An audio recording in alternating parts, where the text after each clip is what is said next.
Dzina la Atate ndi la Mwana ndi la Mzimu Woyera. Amen.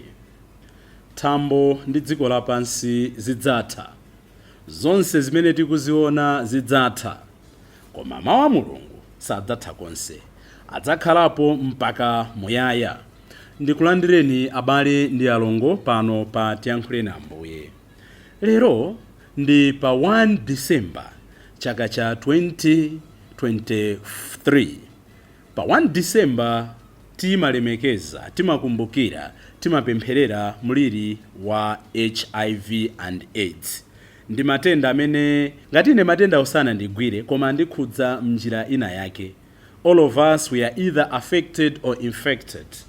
Tapempherere anthu onse amene anatisiya ndi matendawa kuti poyamba ause ndi mtendere. Kachiwiri tipempherere onse amene akudwala matendawa kuti Ambuye awapatse chamuna chonyamula mtanda wawo. Tipemphererenso onse amene akugwira ntchito yolimbana ndi mliriwu kuti Mulungu awonjezere nzeru, luntha ndi mphamvu zogonjetsera mliriwu. Tipempherere anthu onse amene akusauka chifukwa cha matendawa mu njira zosiyanasiyana kuti Mulungu awalimbitse mtima. Ndipo mutu wa chaka chino okumbukira tsiku limeneli ndonena kuti communities must lead.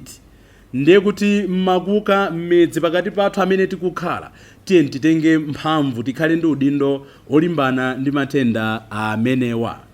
Ndipo lero tikuyamba mwezi watsopano, madalitso atsopano, zaulere zatsopano, ndi mwezinso otsiriza wa Pachaka. Ndipo tangotsala ndi tsiku limodzi kuti timalize nyengo ya chipembedzo cha mpingo. Kodi tidapereka mtulo? Kodi tathandiza msonkha wa Tiyankhule na Ambuye umene tangoyamba posachedwa apa? Tiyeni titengepo gawo kuti mautumiki amene tikuchita pano, makamaka maulalika video, apitirire, komanso kuti amene amatithandizira kuti ntchito izipezeka tsiku ndi tsiku, ntchito yake izipepuka, azipeza yogula sopo. Mawu athu oyamba akuchokera m'buku la mneneri Daniel, mutu wa 7 ndime ya 2 kulekeza 14.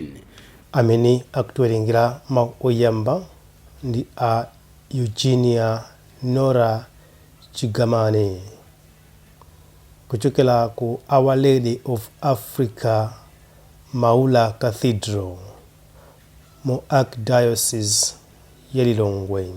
Ndipo salimo yathu tikupitiriza nyimbo ya anyamata atatu aja. Lero tikuona buku la Daniel mutu wa 3 ndime ya 53 kulekeza 59. Ayimbireni nyimbo yotamanda ndi kuwalemekeza mpaka muyaya. Si tikuimba tokha ponthokoza ndi kuyamika Mulungu. Inu mapiri, inu magomo, ayimbireni nyimbo yotamanda. Zomera zonse ndi dziko lapansi, ayimbireni nyimbo yotamanda. Akasupe, ayimbireni nyimbo yotamanda. Nyanja ndi mitsinje, ayimbireni nyimbo yotamanda. Nsomba ndi zolengedwa zonse, ayimbireni nyimbo yotamanda. Chilengedwe ndi abale athu, ife ndi chilengedwe ndife amodzi. Tiyeni tichisamale kuti ichonso chitisamalire. Ndipo mawu amuthenga pabwino ndi monga adalembera Luka oyera, mutu wa 21 ndime ya 29 kulekeza 33. Amene akutiwerengera mawu amthenga wabwino komanso kutigawira mawu ndi Reverend Father Francis Damaseke kuchokera ku Episcopal Conference of Malawi, ECM. Tiyeniso abale ndi alongo tisinkhesinkhe limodzi. Mawu oyamba. Mawu a m'buku la Danieli. Ine Danieli ndidaona zinthu kutulo usiku. Ndidaona nyanja yayikulu itavunduka ndi mphepo zinayi zamumlengalenga. M'nyanjamo mudatuluka zirombo zinayi zikuluzikulu zosiyanasiyana. Choyamba chinali ngati mkango, koma cha mapiko ngati achomba nkhanga. Ine ndikuyang'ana, mapiko ake adakadzuka, ndipo chirombocho adachinyamula nachiyimiritsa pa mapazi awiri ngati munthu. Adachipatsa nzeru zonga za munthu. Kenaka ndidaona chirombo china chachiwiri, chonga chimbalangondo. Chinali chonyamuka kumodziku Mkamwa mwake munali nthiti zitatu pakati pa manowa. Ndipo adachilamula kuti, dzuka, udye nyama yambiri. Pambuyo pake ine ndikuyang'ana, ndidaona chilombo china chonga kambuku, chili ndi mapiko 4 a mbalame pansana pake. Chilombo chimenechi chinali ndi mitu 4, ndipo adachipatsa mphamvu zolamulira. Nditaona zimenezi kutuloko usiku, ndidaonanso chilombo chachinayi chochititsa mantha, choopsa kwambiri ndiponso champhamvu kwa basi. Chinali ndi mano aakulu achitsulo. Chinkati chikapwepweta, kudya, kenaka nkupondereza zonse zotsala. Chinkasiyana ndi zilombo zonse zoyamba zija, popeza kuti chinali ndi nyanga 10. Pamene ndinkaganiza za nyangazo, ndidaona kuti nyanga ina yaying'ono ikumera pakati pa nyangazo. Nyanga zitatu mwa zoyamba zija adazizula, kuti inayo ipeze mpata. Pa nyanga imeneyi panali maso onga a munthu, ndiponso pakamwa, pamene pankalankhulira zodzitama. Ine ndikuyang'ana, ndidaona mipando yaufumu ikuyikidwa pamalowo, ndipo mkulu amene analipo chikhalire adakhala pa mpando umodzi. Zovala zake zinali zambee ngati chipale, ndipo tsitsi lake linali loyera ngati ubweya wankhosa. Mpando wake unali wonga wa malawi ya moto, mikombero yake ngati moto woyaka. Mtsinje wa moto udatuluka nkumayenda patsogolo pake. Panali chinamtindi cha anthu ontumikira. Panalinso chinamtindi china chochuluka kupambana chinacho.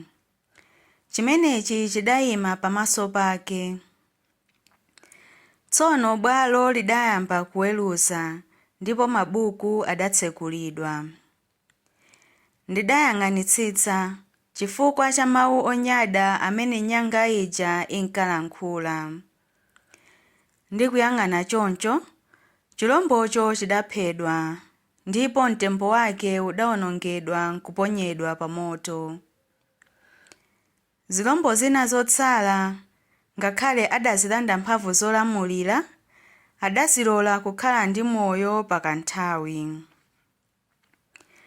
Pamene ndinkaonabe zinthu m'masomphenya usiku, ndidaona wina ngati mwana wa munthu, akutsika ndi mitambo yakumwamba. Atayandikira mkulu amene analipo chikhalire uja, ena adamperekeza kwa mkuluyo. Pamenepo adampatsa ulamuliro, ulemerero ndi ufumu, kuti anthu a mitundu yonse, amafuko onse, ndi azilankhulo zosiyanasiyana azimtumikira. Ulamuliro wake ndi wamuyaya, sudzatha. Ufumu wake ndi wosagawikana, ndipo sudzawonongedwa. Mawu a Ambuye. Tithokoze Mulungu. Ambuye akhale nanu. Mawu a Uthenga Wabwino monga adalembera Luka oyera. Ulemu kwa inu Ambuye. Mutu wa 21 ndi 29 kulekeza 33. Pa nthawi yomweyo Yesu adawaphera fanizo adati, yang'anani mkuyu ndi mitengo ina yonse. Mukaona kuti masamba akuphuka, mumadziwa kuti chilimwe chayandikira kale. Momwemonso mukadzaona zija ndanenazi zikuchitika, mudzadziwe kuti ufumu wa Mulungu uli pafupi. Ndithu ndikunenetsa kuti zonsezo zidzaoneka anthu a m'badwo unowu asadamwalire onse. Thambo ndi dziko lapansi zidzatha, koma mawu anga sadzatha mphamvu konse. Uthenga wa Ambuye. Ulemu kwa inu Ambuye Yesu Kristo. Pa Chingerezi pali mawu amanena kuti reading the signs of times, kudziwa zizindikiro za nyengo. Utu ndi uthenga umene Ambuye Yesu akutsindika mawu athu mu uthenga wa tsiku la lero. Taona mawu oyamba kuti akuyamba ndi Daniel kumasulira maloto a mfumu. Mfumu idaona kuti chosemasema chake chikukula chagolide champhamvu kenako chikuphwanyidwa chikunyamulidwa ndi mphepo, ndipo zinthu zonse zidanyenyeka. Daniel akumasulira kuti monga zinthu zimenezi zidagwatsidwa pansi ndi kuphwanyidwa, ndi mmenenso ufumu wanu udzathere, koma padzabwera ufumu wina wamphamvu kwambiri. Lero Ambuye Yesu akunena kuti thambo ndi dziko lapansi zidzatha, kuyimirira kuti china chilichonse chimene chili dziko lapansi zidzatha. Izitu zimagwirizananso kwathunthu ndi zimene Paulo amaulembera mpingo wa kwa Roma. Tikawerenga chapter 13 cha mthenga makamaka cha kalata yake yoyamba yolembera mpingo wa kwa Roma, amanena kuti zinthu zonse zidzatha. Masiku ano tikungoona zinthu monga glasi chabe, koma nthawiyo ikadzafika tidzaona zinthu monga mmene zilili. Nde amanena kumapeto kwa zonseko Paulo kunena kuti zonsezo zikadzatha pali zinthu zitatu zokha zimene zidzakhalepo: chikondi, chiyembekezo, komanso chikhulupiriro. When everything is said and done, only love, faith and hope will stand. Koma mwazonsezo chimene chidzapambane koposa ndi chikondi. Leronso Ambuye Yesu akutsindika mawu amenewo mwa njira ina: thambo ndi dziko lapansi zidzagwa, koma chimene sichidzatha ndi mawu a Mulungu okha. Ndimafuna kuti tikhazikikepo pang'ono pamenepo. N'chifukwa chani Ambuye Yesu akupereka uthenga umenewo? N'chifukwa chani Ambuye Yesu akutilangiza motero? N'chifukwa chani Ambuye Yesu akutiphunzitsa motero? Nthawi zina zinthu zikamatiyendera, nthawi zina miyoyo yathu ikamapita patsogolo, monga mmene dziko lapansi likuyenderamo, kuti technology each and every day is improving. Every day tikuona technology ikubweretsa chinthu chatsopano. Kale malaptop wachimadzaza, edi chipinda chonse pang'ono ndi pang'ono zidayamba kusintha. Pano ka laptop kakang'ono kakunyamula zinthu zambiri. Timamva tikamaona nkhani ngati ya maskrini, chidali chiskrini chachikulu, kenako zidabwera za nkhongo, penapo zinthu zikusintha kungosisita, zinthu zikunkira patsogolo. Mayendedwe kale makolo athu kuti apatsani mwachitsanzo kama uthenga osiyanasiyana, zimatha masabata ndi masabata. Kenaka anthu adaphunzira kupanga zinthu zosiyanasiyana, magalimoto, ndege ndi zina zotero. Masiku ano ndi mafoni, everything is there, you don't need to have a library. Zili zonse zili mmalengalengamo. Koma fundo tikunena yonena kuti pamene dziko lapansi likunkira kukoma, tisayiwale kuti zonse zidzatha. And because the world is becoming better and better, it's very easy kuti tidziwale ifeni, to forget who we are. Ndife alendo pasi pano. Tifune tisafune, zimenezo tikuyenera tizikumbutsana, zimenezo tikuyenera tizikambirana, zimenezo tikuyenera tizidziwa. In fact, timazidziwa kale. Ndeka muli ndi udindo chotani?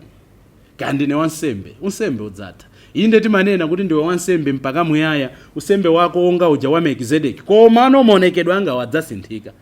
Ena afe we are very young and very handsome. Pano taonani madazi ndi awakubwera. This is indicative that something is changing. Anthu timaona koyamba, timaona tiyana tija kumasirira, amatenga zachimanga zija timati bwenje, kumaika uku kufuna ndevu, kenaka ndevu zikabwera kumazikana kupala, ena amameta deire. Pang'ono ndi pang'ono poyamba anthu amafuna kutchula wachinyamata, ndetu ena mosadayimira pa chinyamata. Kwafunsa muli ndi zaka zingati, ena adayima pa 19. Munthu ali ndana 7, 8, 9, 10 pa banja, mangoti ine zaka zanga 24, 25 iyayi. This is indicative zoti sitidzakhala pansi pano wamuyaya. Ndeno ngati sitidzakhala pansi pano kwa muyaya, tisamayerekedwe, tisamasimbwe. Ndale zingakome chotani, unsembe ungakome chotani, banja lingakome chotani, maudindo angakome chotani. Tsiku lina tidzachoka pansi pano, tsiku lina tidzabwerera, tsiku lina tikayima kufumu ya mafumu. N'chifukwa chake pa zonse tikuyenera kugwiritsitsa chimene sichidzatha. Ambuye Yesu akunena kuti ndi mawu ake okha amene sadzatha, ndi mawu ake okha amene adzakhalepo. Mneneri Yesaya, tikawerenga Yesaya 40, amafotokoza bwino koposa. Akunena kuti moyo wa munthu uli ngati duwa, lero lilipo, mmawa limawala, madzulo nafota. Inu ndine tili ngati duwa, pano pati kuwala, koma idzakwana nthawi mdima udzatipeza, udzakwana nthawi pamene dzuwa lidzatilowere. Ambuye Yesu sakufuna kutiopseza, koma afuna atithandize kumakhala okonzeka, that everything that we have, chuma, mphamvu, kutchuka, siku lako kukhala otchuka, siku lako kukhala wachuma, siku lako kukhala nazo zambiri, koma mu zambiri zathu tikumbukire mawu a Mulungu. Ndidalowa maliseche mudandiveka, ndidali ndi ludzu mudandimwetsa, inu ndidakupatsani nyali kuti munyamule, inu simudatenge nyali ya mafuta. Mawu a Mulungu amatikumbutsa zimenezi. Chifukwa chake abale ndi alongo, ine ndimakonda mwa zina mwa nyimbo zimene timayimba pamaliro. Imodzi mwa nyimbo imene ndi nyimbo yothokozera, buku la nyimbo ndi mapemphero, nyimbo namba 113. Ambuye mumatikonda, tikunthokoza Ambuye, pasi pano ndife alendo, kwathu ndi kumwamba, tikuthokoza Ambuye. Komano kuti tikafike kumwambako tikuyenera tikonzekera bwanji? Ambuye Yesu muthenga kuti reading the signs of time, kudziwa zizindikiro za nyengo. Nchifukwa chani izi zikuchitika motere? Nchifukwa chani kuli mafloods osiyanasiyana? Nchifukwa chani kuli nkhondo, anthu tikulephera kumakambirana? Nchifukwa chani anthu ena akuzunzika ndi njala ndi nthenda ndi zina zotero? Nchifukwa chani ena akuchita bwino koposa? Nchifukwa chani mayiko ali monga mmene alilimu? Nchifukwa chani anthu tatsogonza kukonda ndalama to the extent kuti timayiwala anthu ena? Zonsezi ndi zizindikiro za nyengo. Nchifukwa chani nthawi ina ndinali mwana, ndinali mnyamata, pano ndikukula, ngakhale pano ndiyamba kukana utchulidwa nkhalamba kapena wachikulire, nkumesetsa kukakamiza language zaboo kuti ndisaoneke ngati wamkulu. These are indicative that moyo ukusintha. These are the signs of times. Inunso, ifenso tikuyenera kuti aliyense pamene wayimapo musembe wanga ndi zinthu ziti zimene zingandionetse kuti izi zizindikiro za nyengo za usembe wanga, kuti china chake chili bwino kapena ndikulowera kuphompho. Koma Ambuye Yesu akuti mukadzaona zonse zimene akhala akunena, ziphaliwali, zivomerezi, nkhondo ndi zina zotero, malo mochita mantha, zonsezo zikuyenera zidzambe zachitika iye asanabwere. Sitikudziwa kuti tili pa stage iti kapena nthawi yoifika liti, chifukwa mwana sadziwa, akudziwa ndi Atate okha. Iye amabwera njira zosiyanasiyana, mwina adabwera kale sitikumuzindikira. Tugwiritse ntchito mpata wa tsiku lalero kuzindikira nthawi imene tili ndi kumakonza moyo wathu. Malo mochita mantha ndi imfa, tiyambe kukonzekera imfa tsiku ndi tsiku. Monga ndinanenera sabata yatha, nchifukwa chani ambiri timaopa kukambirana za imfa? Nchifukwa chani subject of death gives us more sorrow and more anger and more fear? Chifukwa chonena kuti ambiri mwa ife sitinaphunzire kufa tsiku ndi tsiku. Kuyambira lero upita mtsogolo tiphunzire kumafa every day in little things. Tiphe kudzikonda, tife kumoyo wa kunyada, tife kumoyo wa kudzikundikira, tife kumoyo ofunira ena zoyipa. Tikamafa ku zinthu zimene timazikondetsetsa za dziko lapansi zimene zili zolakwika, muona kuti sitidzaopa kuimfa imfa yoyenerera. Koma ngati tigwiritsitsa zinthu zapansi pano zimene zili zakutha, chidzakhala chinthu choti dzidzimutsa mawu a Mulungu akadzatuza kuti tibwerere kwa Atate athu. Chifukwa sitinaphunzire kufa mu zinthu zing'ono tidzaopa kufa kuthupi kwathu. Ambuye tithandizeni tsiku lalero kuzindikira zizindikiro za nyengo, posamakhala ndi mantha, koma pozitanthauzira bwino kuti tikonzekere tsiku la Ambuye. Dzina la Atate ndi la Mwana ndi la Mzimu Woyera. Amen.